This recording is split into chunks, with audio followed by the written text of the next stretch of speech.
I was assigned to the USS Salva in Pearl Harbor, Hawaii, as a midshipman in the late 1980s. The Salva was a Navy rescue and salvage ship with a small crew and used mainly to recover damaged ships or scuttle ships past their lifespan to create artificial reefs or gunnery targets. I think it's since been decommissioned and is now part of Military Sealift Command. Anyway, I was 18 and serving my summer duty, which included a lot of boring night watches, usually between 11 PM and 5 AM. Lots of mindless chit-chat, walking around with a flashlight and drinking lots of coffee to stay awake. On one of those late nights, about an hour past midnight, we got a call over the radio. A Liberty boat used to ferry sailors between the island and larger Navy ships had caught a rogue wave and capsized. As you can imagine, Pearl Harbor is a crowded port, and many larger ships will anchor a few miles out and send their crew in on these smaller, more maneuverable boats. They usually hold 20 to 30 people, but this one was packed with about 40 sailors returning from a night of hard partying and drinking. The seas were calm that night, but getting out of Pearl can be treacherous, especially at night and if the boat crew is unfamiliar with the tides. Apparently the boat got too close to a shallow reef where the waves begin to roll. A wave hit the ship broadside and knocked a person overboard. The wave itself wasn't strong enough to capsize the boat, but when the crowd shifted on one side to look for the missing person, a second wave and the imbalance made it tip over and dump everyone onto the reef. Then it got worse, because the boat, partially filled with water, was now stuck between the reef and the pounding surf. So, if you can imagine, it's getting dark, and you're getting thrown repeatedly against jagged coral by a ton of seawater, and, oh yeah, you're drunk.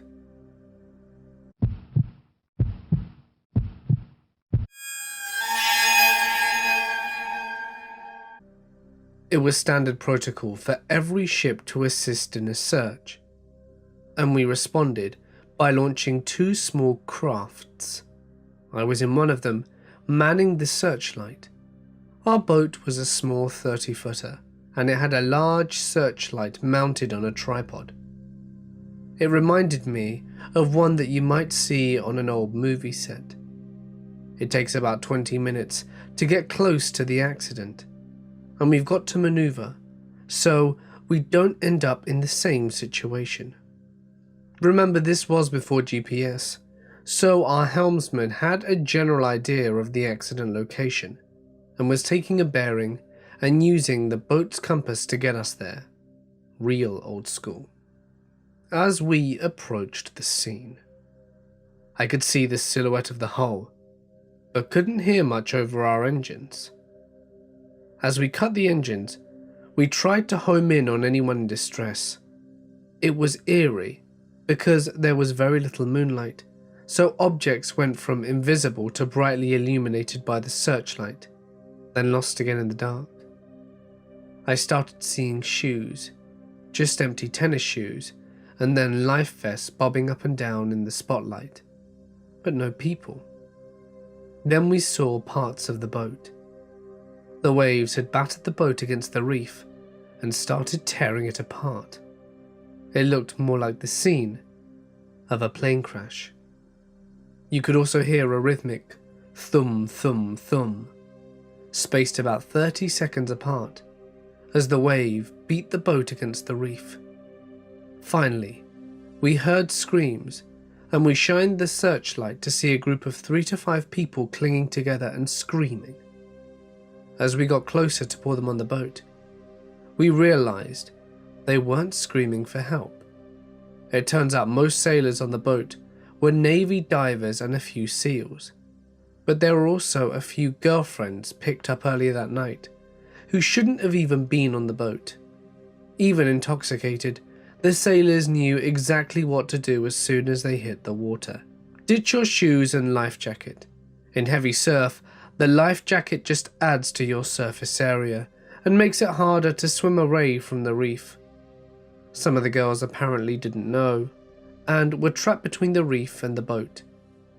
A few Coast Guard boats and helos showed up around that time, and the professionals took over the rescue operation. We stayed on the scene for another hour, swinging the searchlight looking around for any stragglers. I believe at least 2 people died that night, pinned between the reef and the swamped boat. I think a second person may have drowned, unable to swim due to intoxication. Not necessarily the scariest story, but it was definitely a night I will remember.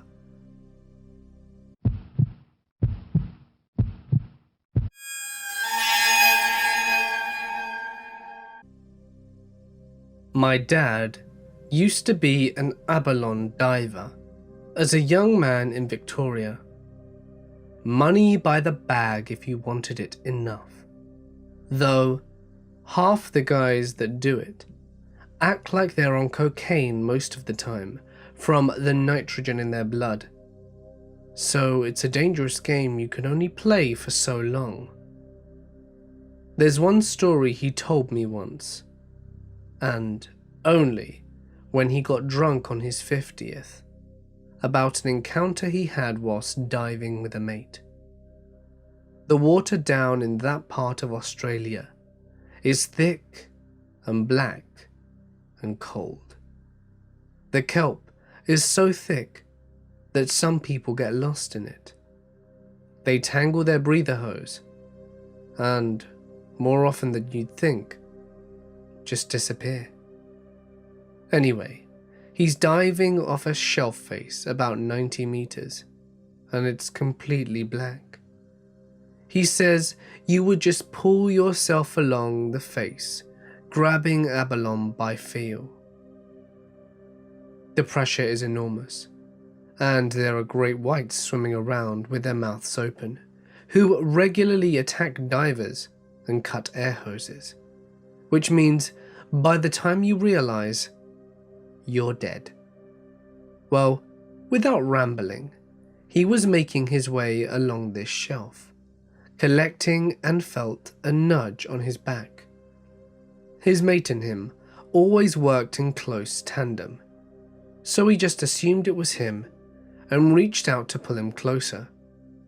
But as soon as his hand touched it, it just smashed him out the way and got its tail wrapped around the air hose, which ripped it off the connector to my dad's mask.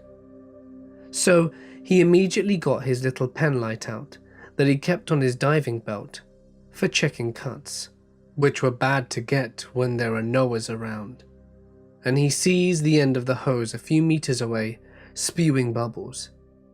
The thing that gives me chills is the way he describes that in the inky darkness 90 meters down, he could see nothing but the reflection of the bubbles from the hose and the dark, lifeless eyes of the great white behind it. From what I can piece together from the old story and anecdote, it was the last dive he ever did, recreational or commercial. He never told anyone except me and one of his brothers, and I'd never dare tell my mum.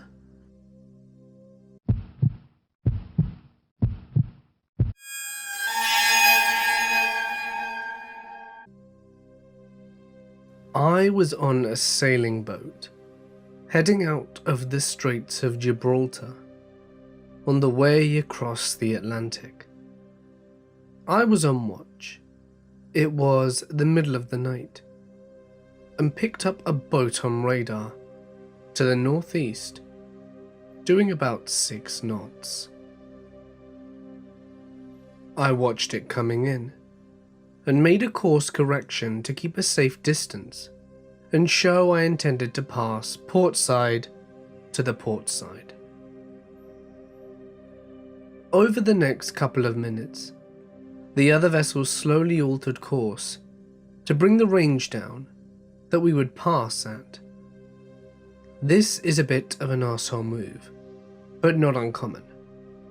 If it's my duty to move out of your way, I do so, and leave a mile clearance as we pass. Some guys, mainly Eastern Europeans I find, if they're off course themselves, will push into that mile to get back on course. They're not supposed to, but it happens. So, I figure, arsehole at the helm, but the course continues to correct until he's on collision course with me. By this point we're quite a lot closer, so I have to make another direct correction to avoid a collision, while pointing out the arsehole move to my buddy on watch with me, and try to hail the guy on radio. Again, the oncoming boat alters and cuts into that mile. At this point I was concerned. I asked my buddy to wake the captain. We're not in any danger of collision as we're doing 14 knots and they're doing 6.